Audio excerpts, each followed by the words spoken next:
And the stream. I am Books Nelson with the At Me Bro Show, and we're going to be doing a deep dive on this Nic Batum, who I'm a little excited about because he's a 6'9". Um, he's a 6'9" shooting guard, which we haven't had in a while to my recollection. I don't think anyone's been 6'9" since the PG-13 was at the 2 guard, and that guard was playable for a pretty long time. So let's see what Nic Batum is bringing to the table. So the most important thing is speed and lateral quickness. Defense first, always, right?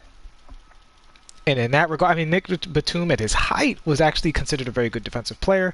And there we go. He has a 93 speed and 94 lateral quickness post-coaching boosts. Now, I'll be honest, I would probably, if I could find a cheap speed shoe, I'd probably throw a cheap speed shoe on this guy just to make sure he can keep up with those 99 speed 2 guards that are out there. I know the speed difference isn't huge, but you know what? Take no chances. I don't want to suffer anything from that. Okay, so let's look at his defensive badges real quick. We're going to get to his animation shortly. Since he's a brand new card and he's not been duplicated over and over again, I will go through his badges quickly. So he's got chase down, clamps, defensive leader, intimidator, and pick dodger. Basically all we need to know. Interceptor, a gold is also a good look. Pogo stick, also a good look. And post move lockdown is actually a nice bonus for this card. So that's fantastic because he can switch around and basically guard anybody 1 through 4, at least with some competence. So that's fantastic. He's got dimer, downhill, tight handles, and he's got gold handles for days. There we go. I'm starting to look at this badge more because I'm noticing they're not giving it to some cards. And now that everyone can dribble, this badge becomes more important. Now before, for PGs, I gotta turn my phone off. Before with PGs, everybody was getting this badge at the point guard position, so we didn't have to pay too much attention to it. But now that power forwards and centers are all getting 86 ball handle, you got to keep an eye out to see if your guy got this card. Otherwise, you're going to do 2 dribbles and get tired, right? That's the bane of certain cards like PJ Washington and stuff like that. Okay, so let's see what the shooting, what's he got going. So Hall of Fame badges, catch and shoot's fine, tireless is good, volume's good. But he's got gold, quick draw, and range extender. Okay, so that's definitely usable. Depending on his release, it might be even better than usable. And as a finisher, does he have Slithery? He does have Slithery on gold. Most people don't realize that's the most important finishing badge. Contact is in like 1A, 1B with contact finisher. So if you have contact and Slithery, you're pretty much good to go. All of these other badges, they're fine, but they're not like that big of a deal. Alright, so moving on, let's check his ratings real quick. We're not going to spend too much time on his ratings, but there we go, 94 3 ball. The driving dunk is at 80. So, along with a speed shoe, you might consider a dunk shoe. He is 6'9", so that might not be that big of a deal at 6'9".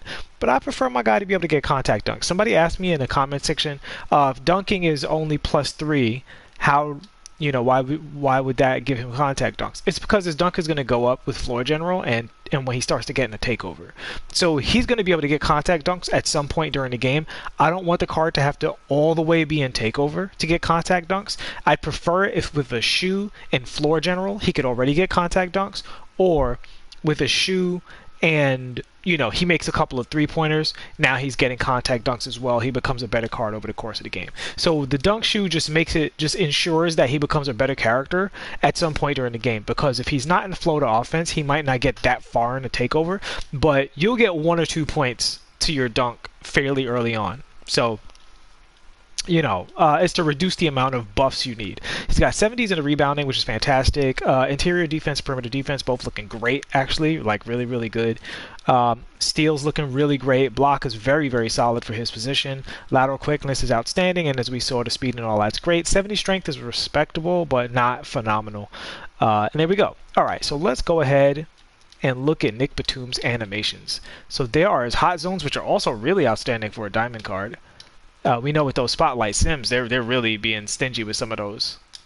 His shot release is fine. Okay, so this is our new system. We're going to look at the regular jumper. We'll look at the leaner, which is actually fantastic. And this card is huge. And then we'll look at him off the peak. And he's pretty solid off the peak. Really solid off the peak, actually, I'd say. Whoa, this card is definitely worth more than the 8K that I spent for him, at least so far. All right, let's look at those full court dribbles. Let's see if he has anything to help him out in transition. Oh, yeah. Oh, uh-oh. Hold on now. Wait a minute. Why is this card only 8K? This is how the community reacts to a diamond border.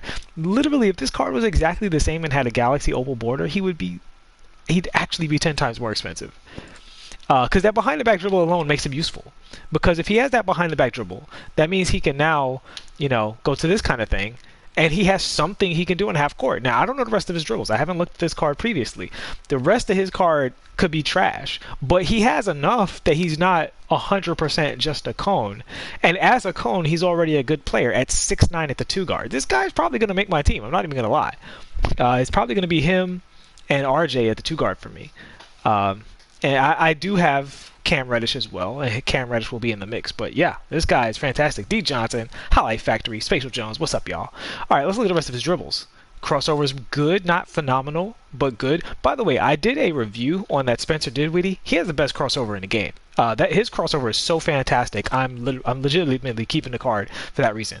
Yeah, he's got a cheesy between the legs as well. This card might be like fantastic, guys. So yeah, his between the legs, it's good. It's not the best between the legs, but it's definitely solid. Let's look at it in the context of oh yeah. In the context of the half court, it's really good. All right, now the big two, the step back and the hezzy. All right, let's see the step back first. Oh my God, he has a fantastic step back. Are you kidding me? All right, let's see the step back off of the left trigger. Oh yeah, he's good to go. Yeah, and it combos out of his snatchback really well. Uh-oh, guys, get this card. I normally don't like to recommend cards, but I'm telling y'all might want to get this card. All right, let's see the hezzy. And he has a Pro 3 hezzy. Guys, this is one of the best shooting guards in the game, in my opinion. I haven't played this in competition yet, and I'm putting my reputation on the line. This is one of the best shooting guards in the game. All right, let me see. So maybe he has something I'm missing. I don't know. I mean, I know the community isn't looking at him that closely because, it's early, and they're looking at all of the Galaxy Opals and, point guard Jokic and stuff like that. But yeah, this card seems really good. I'm just looking at his regular size ups right now. It's got kind of a weird size up. But he's going to explode out of it really fast. This card moves really, really, really quickly. This card is really good. Oh my God, I really like this card. I'm going to be using this card. And the thing is that a 95, was he 95? Oh, I think. Overall, when you take him into stuff like TTO, he's not going to hurt your matchups as much. You might avoid some, some Galaxy Opal matchups with this card as well. Yeah, this guy is phenomenal. He's one of the best budget cards in the game. I'm really shocked at how good this card is. Like, I have almost no MT. I spent a bunch on Blake. I spent a bunch on Diamond contracts. I picked up that Spencer Dinwiddie. So I'm pretty low on MT, and honestly, I was going to pull packs, and this will be another topic for a video later in the day. After this video. I'm going to do a video after this video, so if you guys are hanging with me, stay tuned after this Nic Batum breakdown, as I just kind of run through the dunk packages here. You guys can see the dunk packages on screen, just kind of show you what he's bringing to the table. He's a fantastic dunker. Even with 80 dunk, he's really good. Again, I normally prefer for cards to be able to have contact dunks by default, but at 6'9", that's less of an issue with Nic Batum than it would be with like a 6'3" point guard. Yeah, this card is fantastic. I'm trying to think of other stuff I want to check out. Does he have he has behind the back teleport. Guys, this card is basically Paul George. He's like an updated Diamond Paul George. He's outstanding. What? If he had Hall of Fame quick draw, I would be campaigning. Literally, not even Hall of Fame range extender. Keep the range extender. If he had Hall of Fame quick draw, I'd be like, guys, get this card right now. And I'm kind of still like, guys, get this card right now. Like, if you're not running, I don't know who the second best 2 guard is. I think there are a lot of cards that have a say in the matter, right? You got Brandon Roy, you got RJ Barrett, you got Michael Reg, you got Tyler Hero, you got a bunch of guys. Cam Reddish. Kevin Porter Jr. There's a lot of really, really good second best 2 guards. And we know that Kobe's coming at some point. But the number 1 is T-Mac. And I'm saying I think you could do worse at your number 2 than this card right here, especially for 8K. He might allow you to free up some resources at 2 guard because this is outstanding. All right, let's look at some side switch stuff with him on the perimeter.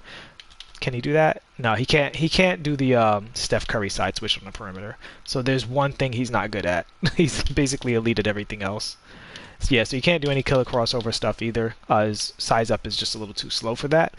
That's literally the only thing he can't do. Everything else the card is really fantastic at. Oh yeah, thank you for reminding me to check out his hop step. Yep, and the hop step is insane. Yeah, guys, this card is a beast, and he's only 8K right now. when he's out of packs, his price might go up. So I would definitely, he'll probably go down as as he's flying out of packs and people are looking for Galaxy Opals. So you can definitely pick up this card for less than 8K, but I would say 8K is far from too high of a price to pay for this card. I'm sure if we go to the Diamond market right now and look at just the 2-guard market, period, and look at all of the 2-guards and their prices, this is currently the best value 2-guard in the game. He is the new Lance Stevenson. Like, we're further ahead in the meta. So, the Amethysts aren't going to cut it anymore, although Lance is still playable. Obviously, Lance is still playable. But he's the new Lance Stevenson as far as I'm concerned. He's 8K, and he's just as good as every other card at his position not named Tracy McGrady. I'd argue that. Look at his wingspan, too. His wingspan's outstanding. Yeah, he's going to make my team. I'm literally going to throw a diamond contract on him, and he's going to be on my squad. I'm not even kidding.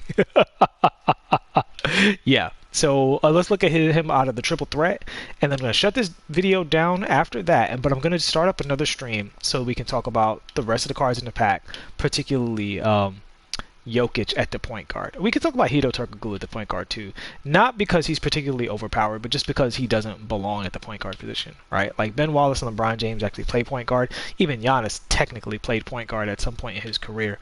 But to my knowledge, Hito Turkoglu never spent a minute at point guard, and Jokic certainly has never spent a minute at point guard. So we're going to talk about that. So yeah, he's looking good out of the triple threat. Let me look at some more stuff out of the triple threat. So, solid, nothing crazy. You know what? I'm going to hit up 2K Toots, and I'm going to ask them and 2K Labs to find out what determines how fast you pop out of a triple threat. I'm going to do some research on my own as well. I'm going to look at the different triple threats in my career because his spin is nice out of the triple threat. Some cards explode much faster out of the triple threat than others. And I don't know why that is, because it's not speed, it's not ball handle. I know that for a fact. It's not speed and it's not ball handle. So I'm wondering what causes that. But all right, that's going to wrap it up for Nic Batum. I think he's outstanding. If I did grade cards, he would get the highest grade I can offer because of his combination of skill and value. And yeah, I think he's just a fantastic 2-guard. I think he's one of the, when I do my Operation Sports video, he's definitely going to make my gem of the week. He's definitely going to make my gem of the week. This card is absolutely fantastic. He's in the Isaac Bonga, Lance Stevenson, Marvin Bagley category of they can make a, Thon Maker, where they can make a God Squad even though they're super cheap. Lower tier in terms of card tier, but just as good as a lot of players at their position who are much, much more expensive. So if looking at that Bagley, there's a lot of centers that people play that Bagley is just fine versus. And the same thing, with Batum, I would argue he's even better. He's more like Lance, where Lance was legitimately better than most 2-guards in the game. Batum is actually better than most 2-guards in the game. All right, guys, so that's going to wrap it up here. I hope you said the new Lance Stevenson. No, I was talking about the old Lance Stevenson. I was talking about the Amethyst, not the Pink Diamond. The Pink Diamond is just another good Pink Diamond 2-guard, but the Amethyst was like, at the time that he was released, he was way better than everybody in his class. Now, I think at this point, if you're not bringing me height, you need to be bringing me something special, right? Either you have to have special handles or a special fast shot release, or like Westbrook and Dwayne Wade, they both dunk way better than the cards are supposed to. Westbrook has a 90 rebound, Dwayne Wade has a 90 dunk, so those cards also play bigger than they should. So I think you need to be bringing something like that to the table in order to participate in like the conversation as it was. Like Tyler Hero has a fantastic jump shot and excellent size up package and stuff like that. Like you need Cam Reddish is really tall. Batum here is very tall and also has fantastic dribbles. So you need something like that. But all right, guys, that's going to wrap it up for this one. Looking forward to rocking with you guys in my video covering the rest of these cards, overview, and just a discussion about, the state of my team right now.